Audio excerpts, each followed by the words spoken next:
আদায় কাঁচকলা চলে না, আদা আমি দিলাম না। সর্ষে চলে ইলিশে, সর্ষে দিলাম পরিমাণ মতো দিয়ে।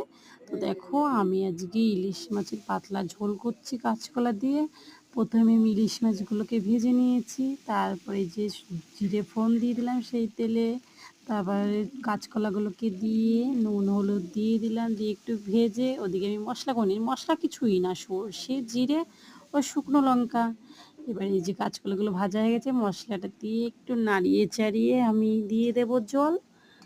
জল দিয়ে একটু ফুটে উঠলে তারপরে দিয়ে দেব মাছ। তো দেখো আমি এই যে মাছগুলোকে দিয়ে দিচ্ছি, মাছগুলো দিয়ে একটুখানি ফুটাতে হবে। এই যে একটুখানি ফুটছে, তারপরে কিন্তু আমার কিন্তু হয়ে গেল কিন্তু ইলিশ মাছের ঝোল। বেশিক্ষণ কিন্তু লাগলো না, তোমরা শর্ট টাইমে করে খেয়ে দেখতে পারো ইলিশ মাছ দিয়ে কাঁচকলার ঝোল।